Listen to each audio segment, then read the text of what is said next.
who's been kind of presenting at Chicago Pecha Kucha night for quite a few times, right? Yeah, I did. I think this is my fourth Pecha Kucha. Oh, okay. So veteran. Well, he can do it. Okay, we look forward. The slides are yours. Thank you, Tom.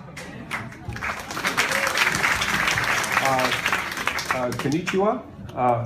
My name's Tom Burtonwood. I'm from Chicago. I've been doing a lot of work with 3D scanning and 3D printing, and I've been using this technology to make 3D printed books. And so what I wanted to talk about today was my process with the 3D scanning, and then also talk a little bit about the 3D printed books that I've made. So the story starts, as always, in New York at the Metropolitan Museum in 2012, and a hackathon organized by the company MakerBot. And 40 of us descended on the Met and 3D scanned our collection and shared it to a website called Thingiverse on the internet. And so this is the classic 3D scanning pose where you get down like so, like a crab, and take a lot of photos. Now, I thought I'd give a bit of a history lesson before we jumped into the meat and potatoes of it all. This is a chap called Albrecht Meyenbauer. He fell off this cathedral, by all accounts, in around 1880, thereabouts. And as he was falling off this cathedral, thought there's got to be a better way of doing this. And so he invented a process called photogrammetry, where you take a lot of photos and that creates a 3D model. Now, this is another sort of historical precedent. On the left, we have Alberti, and he is using a method of segmenting the figure using plumb lines and this kind of circular device in the line to create a point cloud. And so the thing on the other side was a laser scan. This is Francois Villame. This is a French inventor, and again around the late 19th century, and there are many cameras all around the space, and they're taking these photographs and then they're cutting a silhouette out of plywood and then creating the 3D form in a cylinder. Now, many of you have probably seen something similar to this. This is a point cloud of a default standard IKEA chair that's 3D scanned using infrared. So on the left you have all the point cloud showing all the different points in space, and on the right the 3D print from my 3D printer at home. So after the Met, I came back to Chicago and started 3D scanning iconic sculptures from Chicago. This is Edward Keamy's Lion from the steps of the Art Institute of Chicago. Those of you who've been to Chicago will know this quite well.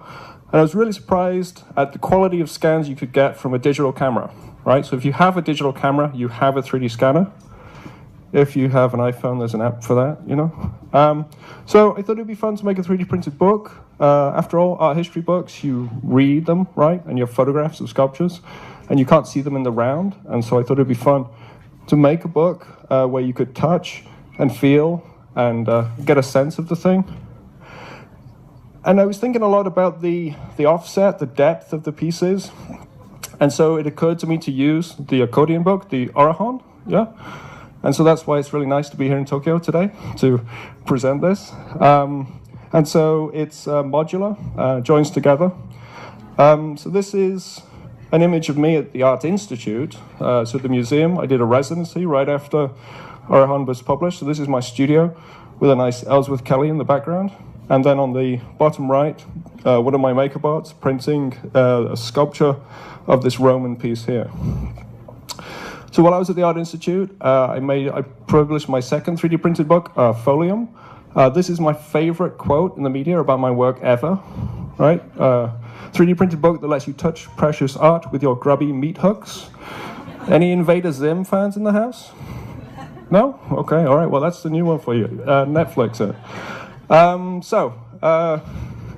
Top right, Braille. So one of the things I realized quite quickly with Orahon is that it was opening up the art to a range of audiences with different accessibility. And so by simply putting the Braille in there and then having the page numbers in Braille, it would sort of identify the work that people were touching. So fast forward to 2015, my friend Tim Samuelson here asked me if I could do a book of Louis Sullivan. He has a whole bunch of collection of Louis Sullivan's ornament that's been from buildings demolished in Chicago, as we do. And this is actually from Pecha Kucha at the Chicago Architecture Biennial.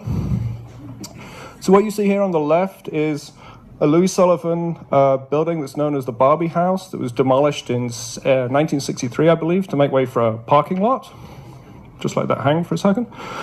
And this in the middle is the laser scanner across the surface. And so then it produces something like this, which this is in a program called NetFab. And so I clean up the 3D mesh with all the big holes in it to get something nice like this, which is 3D printable, and then decimate the mesh so that it's not too intense, so that it prints a little bit faster. So this then is in Rhino. So I do a lot of my 3D modeling in Rhino, and so then taking the meshes, aligning them, inscribing text, adding the braille. And then one of the things that I'm really interested in is having both the positive and the negative so that you can take an impression from it. So this shows you 20-something Sullivan, which is the third book, the Louis Sullivan book. So it's designed around a circular kind of hub.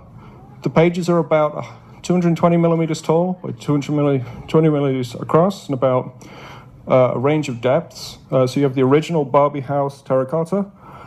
As I said, I quite like to have the negative. This was really born out of the idea that if I take the book and put it on a Xerox machine, it ain't going to work. But if I add the mold in the back, you could take the Play-Doh and stick it in there, and then the book is a photocopier, right? Now, as with a lot of my projects, it's on the internet. You can download it and print it yourself. The Sullivan book is in the public domain. We put all the scans in the public domain. So all of you interior architects and designers out there, feel free, go to Thingiverse, download it, and figure out how to use it. Get it back into the public domain. Get it back into circulation. That's the whole reason we made the book. I will be exhibiting the books in real life at Maker Faire at Big Site August 6th and 7th. So if you want to actually come and see the books in real life, interact with them, play with them, use some Play-Doh on the back, etc., come to Maker Faire and I'll be there. That's my Twitter handle. Arigato.